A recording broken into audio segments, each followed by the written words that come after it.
안녕하세요. 상식이 도인되는 지식스쿨 최 기자입니다. 오늘은 이상스쿨에서 뜨거운 관심을 받았던 소식을 모아봤습니다. 미국의 도널드 트럼프 대통령은 지금의 코로나 사태를 글로벌 경제안보 전략의 명분으로 사용하고 있습니다. 이는 특히 중국과의 경제 패권에 있어서 종종 활용하는 것으로 나타나고 있는데요. 허나 문제는 미국이 협력관계를 구축해 세계 경제를 이끌어 나가려는 것이 아니라 경제 패권국으로 중국을 제거하려는 움직임을 보이고 있는 것인데요. 특히 이번 홍콩 국가보안법 문제로 두 나라가 충돌하게 되며 무역 전쟁이 새로 시작된 모습을 보였습니다. 중국이 홍콩에 대한 통제를 강화하는 국가보안법을 제정하려는 움직임을 보이자 미국이 상황을 지켜보고 있다며 중국에 경고장을 보냈습니다. 미국 국무부는 23일 트위터에 홍콩이 중국으로부터 고도의 자치권을 누리는지에 대한 우리의 결정은 보류되어 있고 돌아가는 상황을 면밀하게 지켜보고 있다는 국무장관의 발언을 올렸는데요. 이는 중국이 홍콩을 통제하면 홍콩의 자치 수준을 낮게 평가해 경제상 특별 지위를 박탈할 수 있다는 의미로 풀이되기도 합니다. 미국은 이전부터 화웨이를 제재했으며 이를 시작으로 스마트시티, 자율주행, 사이버 보안 등 중국 미래 사업들을 3차 블랙리스트에 올려 중국의 미래 기술들을 제재하는 모습을 보였는데요. 유럽 역시도 화웨이 제재에 동참하는 모습을 보이며 세계 경제에서 발등에 불이 떨어진 중국은 현재 한국에 도움의 손길을 요청한 상태입니다. 중국 화웨이는 현재 삼성전자와 SK하이닉스에 안정적인 메모리 반도체 납품을 요구한 상태입니다. 또한 미국이 향후 국가안보를 내세워 메모리 반도체 조달마저 차단할 가능성이 있다는 판단하에 미국 요구에 흔들리지 말라는 메시지를 보내기도 했는데요. 특히나 중국은 2025년까지 반도체 자급률을 70%까지 끌어올리겠다는 비전을 내세웠지만 지난 5년간 반도체 자급 프로젝트에 진전이 없었기에 한국의 반도체는 꼭 필요한 상황이기에 한국의 도움을 요청할 수밖에 없는 상태입니다. 게다가 한국은 2019년 기준 전세계 D램 시장의 73%를 차지하며 글로벌 반도체 공급망에 키를 쥐고 있기에 한국의 기업이 없으면 제품을 만들지 못하는 지경에 이르게 되었습니다. 그렇기에 미국 역시도 한국의 도움이 없이는 중국을 완전하게 제재할 수 없게 되었는데요. 미국 정부는 중국에 대한 미국의 전략적 접근 보고서를 내놓았는데 이 보고서에서 중국은 자국 기업에 불공정한 혜택을 부여하며 온라인상에서의 절도 행위를 통해 전 세계에 수천억 달러에 달하는 손해를 입히고 있다며 중국을 비난했고 중국으로 인한 문제에 대응하는데 동맹국과 긴밀히 연대하겠다라는 내용을 담았습니다. 이는 주변 동맹국들과 중국 견제를 시행하겠다는 의미로서 D램과 낸드 플래시의 공급을 막아 화웨이를 저격하겠다는 의미로도 해석할 수 있는데요. 미국은 화웨이를 시작으로 신뢰할 수 없는 중국 기업의 장비는 사용하지 않겠다. 삼성은 미국의 5G, 4G 통신 장비를 공급하고 있다. 글로벌 5G 질서를 유지하려면 삼성의 도움이 필요하다며 한국의 손길을 요청하기도 했습니다. 국제 정세 속에서 이런 일들이 비일비재하게 일어나며 한국은 고래 싸움에 등 터지는 모습으로 비춰지기도 하는데요. 허나 한국은 중국의 반도체 추격을 뿌리치고 국제적 점유율을 확대할 수 있는 기회가 생겼기 때문에 이번 위기도 잘 극복할 것으로 예상이 됩니다. 또한 이번 위기 속에서 미국의 극심한 반중 정서로 인하여 한국은 중국을 따돌리고 첨단 산업의 세계 공장까지도 노려볼 수 있게 되었습니다. 변명을 잘하는 자는 다른 어떤 것도 잘할 수 없다. 2018년 한국 대법원은 일본 기업이 강제징용 피해자들에게 배상해야 된다는 판결을 내렸습니다. 그 당시 조선일을 강제 동원해 공장에서 가혹한 노동을 시켰던 일본 제철과 미쓰비시 중공업이 피해자들에게 배상해야 한다는 겁니다. 하지만 일본 정부는 강제징용 문제가 1965년 한일 청구권 협정으로 완전히 그리고 최종적으로 해결됐다고 말합니다.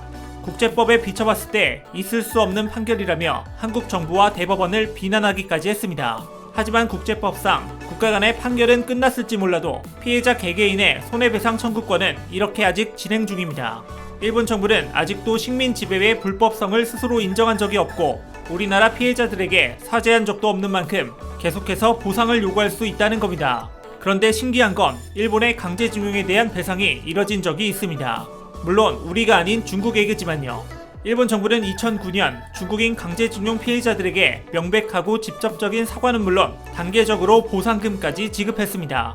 그런데 참 웃기게도 한국에게는 완전히 다른 태도를 보이고 있습니다. 이번 강제징용 배상 판결을 빌미로 지난해 7월부터 한국을 상대로 반도체 디스플레이 핵심 3개 소재 수출 규제와 화이트리스트 배제 조치를 취한 겁니다. 화이트리스트는 전략물자 수출 간소화 대상 국가 목록인데요. 일본은 한국이 수출 관리를 못해서 이러한 규제를 한 거라고 말하지만 사실상 보복 조치나 다름없었습니다. 그래서 우리나라 국민들은 노 재팬 운동을 펼쳤습니다. 우리나라에 대한 경제 침탈을 일으킨 일본에 대해 우리는 일본에 가지도 일본 물건을 팔거나 사지도 말자는 목소리가 커진 겁니다. 시민들이 자발적으로 일본의 수출 규제에 불매 운동으로 답한 거죠. 이쯤에서 다시 생각해 봅시다. 우린 왜 노 재팬을 하면서 일본의 경제 침략에 맞서야 하는 걸까요? 일본은 수출 규제권에 대해 이런 강제징용 배상 판결에 대한 보복이 아니라 믿을 수 없는 나라에 대한 수출 관리라는 명분을 내세웠습니다. 심지어 이런 명분의 근거도 제대로 제시하지 못하고 이런저런 변명만 내세우고 있습니다. 그러니까 지금 일본은 수출 규제에 대한 명분 자체가 전혀 없는 상태라는 겁니다. 반면 한국은 일본이 문제 삼은 점들을 모두 고치거나 이행했습니다. 일본이 한국의 안보에 관한 문제까지 거론했을 땐 한국은 단호히 한일 군사정보보호협정을 종료하는 방안까지 언급했거든요. 물론 이 발언에 미국이 놀랐는지 지소미아 종료를 재고하길 권유하면서 중재에 나서기도 했습니다. 이런 와중에도 일본은 수출 규제 조치 철회를 모른 채 하면서 어떤 답도 내놓지 않았습니다. 결국 우리는 일본의 수출 규제를 세계무역기구에 제소하는 절차를 다시 진행하기로 했습니다. 일본이 문제를 해결하려는 시도도 하지 않는 만큼 시간이 걸리더라도 일본 조치의 부당성을 국제사회에 알리는 게 맞다고 판단한 겁니다. 일본이 이번처럼 우리나라의 경제를 침략해왔던 건 한 번뿐이 아닙니다. 일제강점기 당시에도 우리 경제를 뒤흔들었으니까요. 그 당시 우리 선조들은 일제의 경제 침략에 맞서기 위해 국산품을 애용하자는 슬로건을 내세우면서 물산 장려 운동을 펼쳤습니다. 근현대 최초의 일본 제품 불매 운동이었던 겁니다. 이 운동이 오늘날 무역 분쟁의 반발로 일어난 노 재팬까지 오게 됐습니다. 일본이 우리나라의 경제를 침략하니까 우리는 일본에 가지도 일본 물건을 팔거나 사지도 말자는 목소리가 커지면서 노 재팬 운동이 시작된 겁니다. 처음 일본은 한국인들은 냄비처럼 빠르게 뜨거워지고 빠르게 식기 때문에 걱정할 필요가 없다며 이 운동에 콧방귀를 꼈지만 한국은 냄비가 아닌 뚝배기처럼 쉽게 식지 않는 한국인의 의지를 보여주고 있습니다. 한국에서 일본계 기업들 매출이 줄고 또 한국에서 완전히 철수한 경우도 있을 만큼 그 영향은 일본에 꽤 큰 타격을 줬습니다. 일본 맥주 시장은 직격탄을 맞아 한국에서는 일본 맥주를 찾는 사람이 거의 없어졌고요. 닛산과 인피니티도 16년 만에 한국에서 철수하게 됐습니다. 위안부 할머니 조롱 논란을 일으켰던 유니클로도 지난해 19억 원의 영업 손실을 냈고 유니클로의 자매 브랜드인 GU는 영업 악화를 견디지 못해 한국 시장에서 전면 철수하게 됐습니다. 1년가량 이어진 불매운동 때문에 일본의 주요 브랜드가 국내 시장에서 줄줄이 철수하거나 매장을 축소한 겁니다. 결국 우리 민족의 단합력을 일본에게 또다시 보여준 겁니다.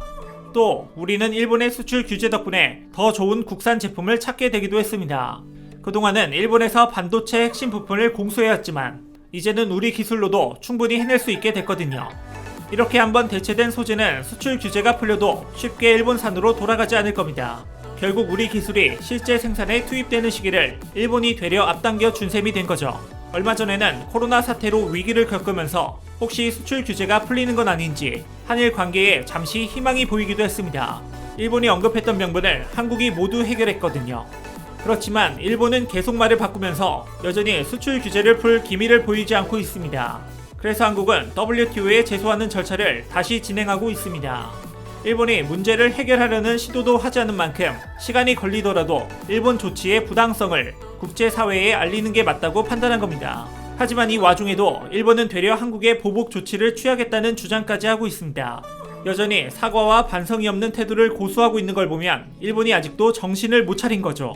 그런 일본에게 선조들의 정신을 이어서 일본 제품 불매 운동을 이어가 보면 어떨까요? 일본의 침략에 맞서 싸웠던 의병들처럼 이번 경제 침략에 우리 국민들이 노 재팬으로 나서서 이 시대의 새로운 독립운동가들이 돼보자는 겁니다.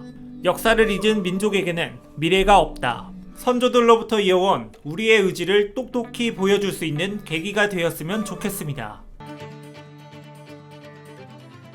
한국 군대가 야수 모드가 되었다. 미국 외교 전문지 더 내셔널 인터레스트는 한국 군대가 야수 모드로 돌변했다면서 북한뿐만 아니라 주변국까지 긴장하고 있는 상황이라고 전했습니다. 이렇게 한국이 빠르게 군사력을 키울 수밖에 없는 이유는 주변 상황 때문인데요. 중국, 러시아, 일본과 마주하고 있는 데다가 북핵의 위협까지 있기 때문에 항상 긴장을 늦출 수 없는 겁니다. 그래서 더 내셔널 인터레스트지는 한국이 높은 경제력을 바탕으로 최고의 군사 장비를 가지려 하는 걸 이해할 수 있다고 말했습니다. 최근 한국의 국방 예상은 10조 원 이상 증가했는데요. OECD 국가 중 가장 많은 증가폭을 보였습니다. 2020년 한국의 국방비 지출 규모는 전 세계 9위, 군사력은 세계 6위인데 이 추세가 이어지면 6년 뒤 일본의 방위비를 넘어 세계 군사력 탑5에 들 정도로 군사 강국이 될 수 있다고 합니다.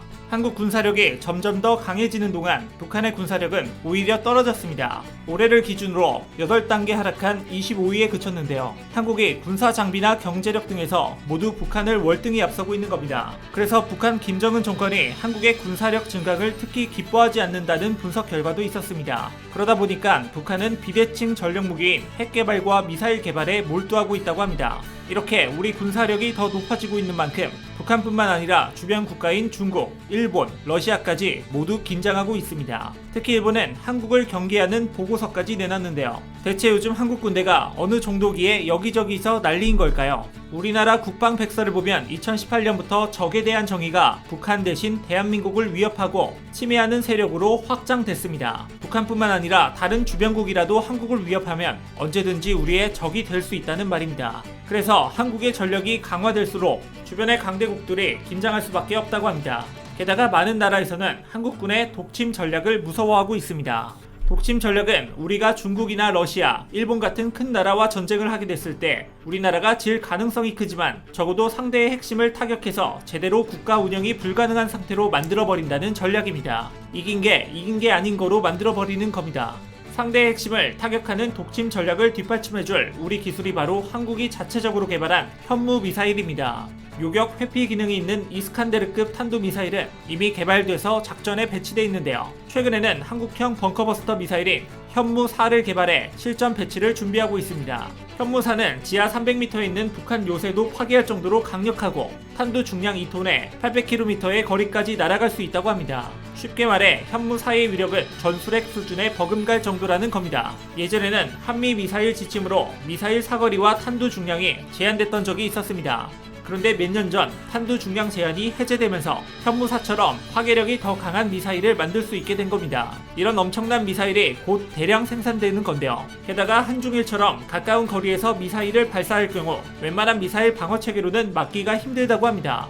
그런데 현무4는 요격을 회피하는 기능까지 달려있어서 어떤 국가도 사실상 우리 미사일을 막는 게 불가능한 겁니다.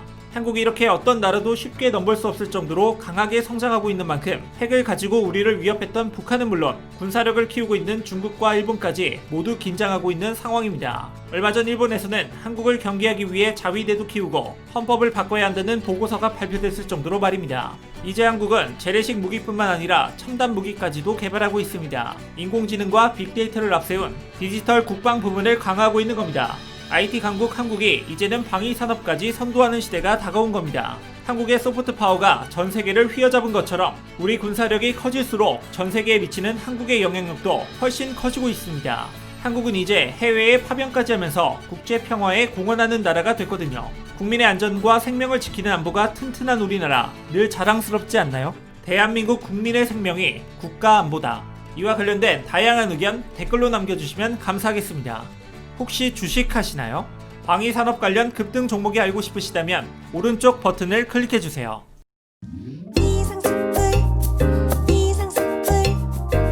주식을 모르면 이상스쿨.